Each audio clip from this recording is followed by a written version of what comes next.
বাংলাদেশে ভোট হবে না। সামনে ফেব্রুয়ারিতে যে ভোট হওয়ার কথা আছে, এই ভোট হবে না।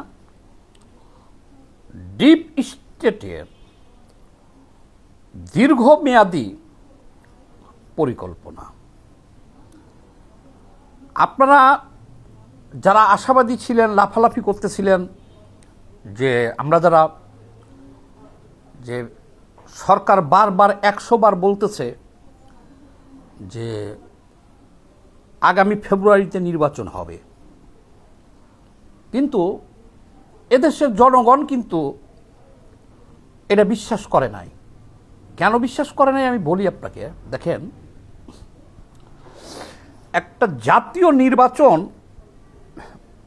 ঘোষিত হইলে, একটা জাতীয় নির্বাচনের ঘোষণা আসলে সারা দেশে একটা আনন্দ, হৈ হৈ রই রই, উৎসবের আমেজ বিরাজ করে সারা দেশে। পার্টি অফিসগুলোতে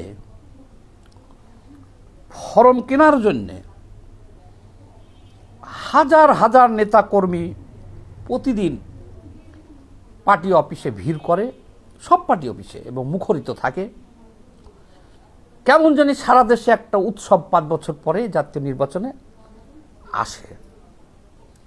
তাইলে আমরা যে উৎসাহ উদ্দীপনা নিয়ে একটা গণ অভ্যুত্থান করার পরে, সফল হওয়ার পরে একটা জাতীয় নির্বাচনের ঘোষণা দিচ্ছে সরকার, তাহলে তো সারা দেশে ঢাক ঢোল বাদ্য বাজনা, গান, আনন্দ ফুর্তি আপনারা দেখতে পারতেন। কিন্তু এখন হয়েছে কি, সরকার 2 দিন পর পরই ঘোষণা দিতেছে যে ফেব্রুয়ারিতে নির্বাচন হবে 100%, কিন্তু এদেশের জনগণ বিশ্বাস করতে পারতেছে না। তার কারণে দেখেন, বিএনপি থেকে যাদেরকে নমিনেশন দেওয়া হয়েছে, বা আরও যে সমস্ত রাজনৈতিক দল ডাইন বাম মধ্য নির্বাচনে অংশগ্রহণ করবে, কোনো প্রার্থী কিন্তু কোনো টাকা পয়সা খরচ করতেছে না।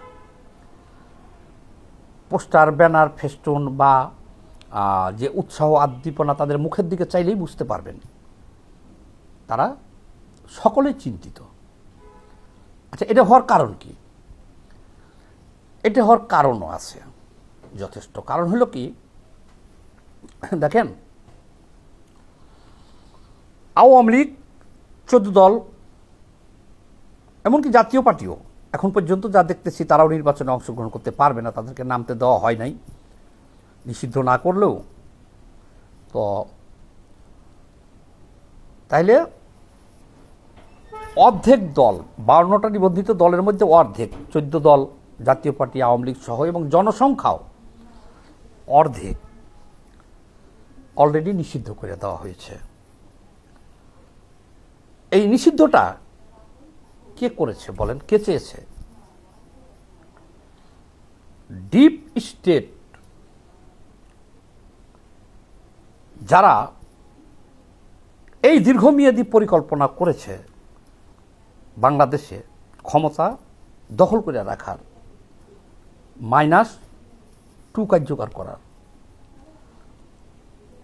তারাই কিছু ছেলেপেলেকে দিয়ে তারা এটা সামনে আনছে যে তোমরা বলো যে আওয়ামী লীগকে নিষিদ্ধ করো, আওয়ামী লীগ নিষিদ্ধ করো।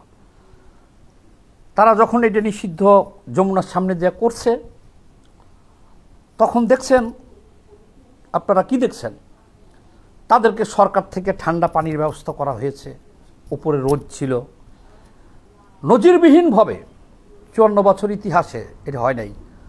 সরকারি গাড়ি দিয়া, যেহেতু গরম, পানি ছিটানো হয়েছে। যে গাড়ি দিয়ে আন্দোলনকারীদের দৌড়াই দেওয়ার জন্য গরম পানি ছিটানো হয়, সেই গাড়ি দিয়া হিমশীতল ফ্রিজিং পানি ছিটানো হয়েছে আন্দোলনকারীদের মাথার উপরে। তাদেরকে দিয়ে বলানো হয়েছে যে তোমরা বলো আওয়ামী লীগের রাজনীতি নিষিদ্ধ চাই, 14 দলের রাজনীতি নিষিদ্ধ চাই, জাতীয় পার্টির রাজনীতি নিষিদ্ধ চাই। আমরা কিন্তু নিষিদ্ধ চাই নাই, কারণ আমরা এই নিষিদ্ধর পিছনে কিছু ষড়যন্ত্র আছে এটা আমরা মনে করি। -2 ফর্মুলা গণতন্ত্র হরণ 2007 সালে একবার করতে পারে নাই একটা কারণে, আওয়ামী লীগ বিএনপি সহ সব রাজনৈতিক দলগুলো ডাইন বাম এক হয়ে গেছিল যে এটা মানি না, সে কারণে পারে নাই। তাহলে এবারকার যখন আওয়ামী লীগ সহ দেশের অর্ধেক গোষ্ঠীকে রাজনীতিতে অলরেডি নিষিদ্ধ করে দেওয়া হয়েছে, বাকি থাকে অর্ধেক।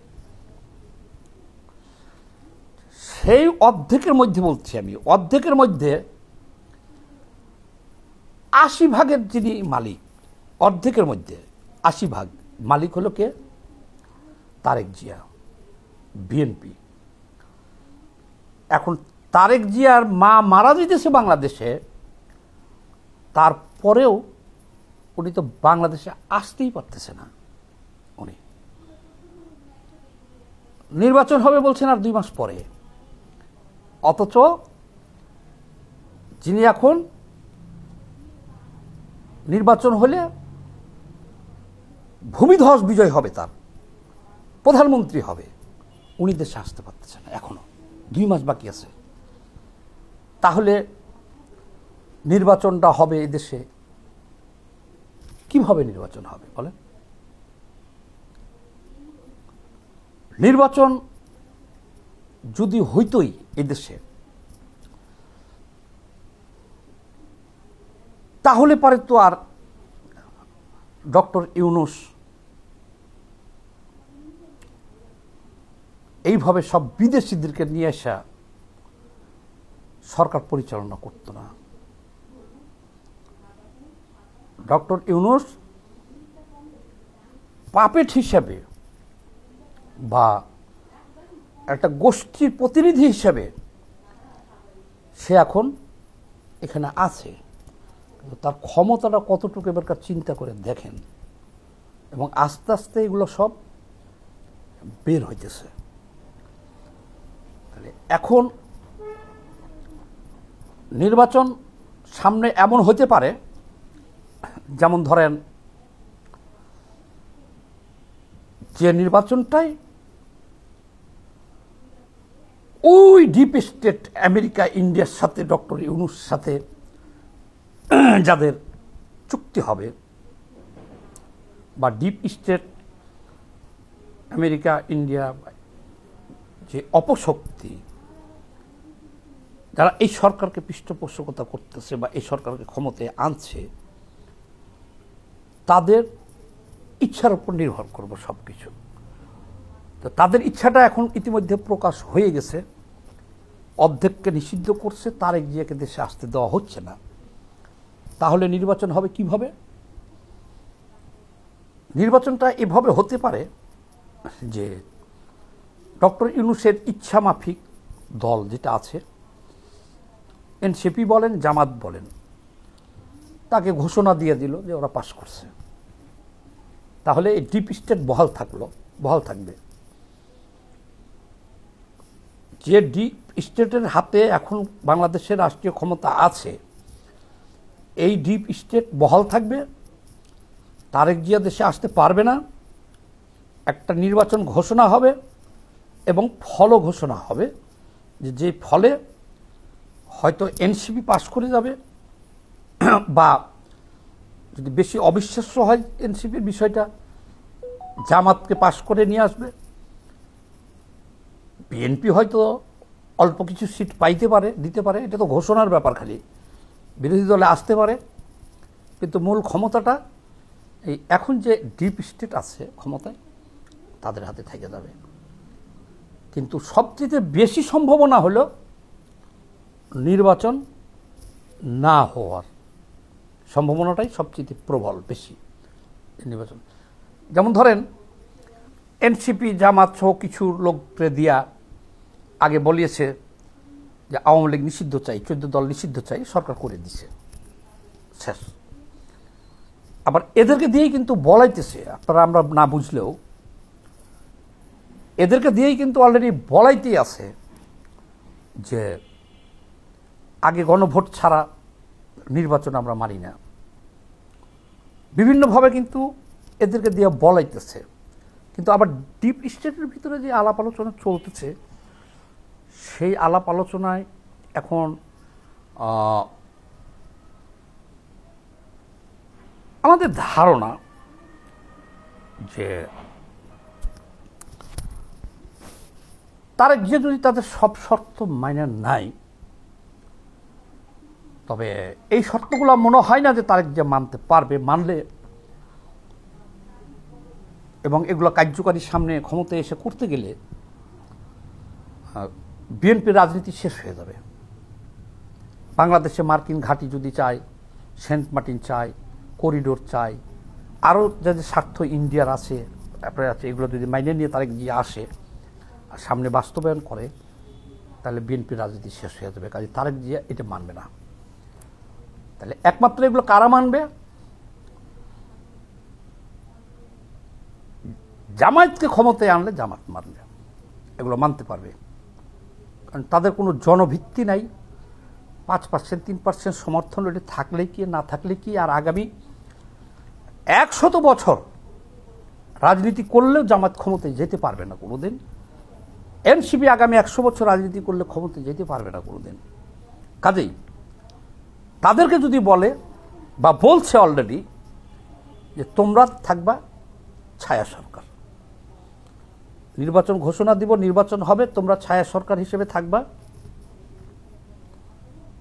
যেভাবে আমরা বলবো সেভাবে কাজ করবা। এই সাবজেক্ট, করিডোর কও, বন্দর কও, ঘাঁটি কও, সেন্ট মার্টিন কও, আরও যা ব্যবসা বাণিজ্য স্বার্থ আমাদের আছে, এগুলো এমনি এমনি দিবা, জামাত রাজি হয়ে যাবে। কাজেই নির্বাচন হবে না। নির্বাচন করারও একটা ঝামেলা, এই যে ঘোষণা দেওয়াটা একটা ঝামেলা। দেশে আবার জনগণ বিদ্রোহ করতে পারে, আবার আন্দোলন হতে পারে। এই কারণে নির্বাচন ছাড়াই এই সরকার এই ডিপ স্টেটের একটা নির্বাচন পিছাতে 2029 সাল পর্যন্ত নিয়ে যাওয়ার একটা পরিকল্পনা আছে। যে নির্বাচন করলে, ধরেন এখন জামাতে ঘোষণা দিয়ে দিলে, মানে আবার দেশে একটা আন্দোলন সংগ্রাম হওয়া শুরু হবে। তো তার চাইতে বিভিন্ন কারণ দেখে নির্বাচন পিছিয়ে দিয়া, কারণ এখন তো ডিপ স্টেটের সাথে দেখা যেতেছে জামাতও জড়িত। এখন রাষ্ট্রীয় ক্ষমতায় জামাত আছে, জামাত রাষ্ট্রীয় ক্ষমতা এখন এনজয় করতেছে। এটা তো আমরা নিজেরাই দেখতেছি। নির্বাচন হইলেও ক্ষমতা ডিপ স্টেটের হাতে, যে ডিপ স্টেটের ভয়ে তারেক রহমান আসতে পারতেছে না। আর নির্বাচন না হইলেও তো ডিপ স্টেটের হাতে ক্ষমতা আছেই।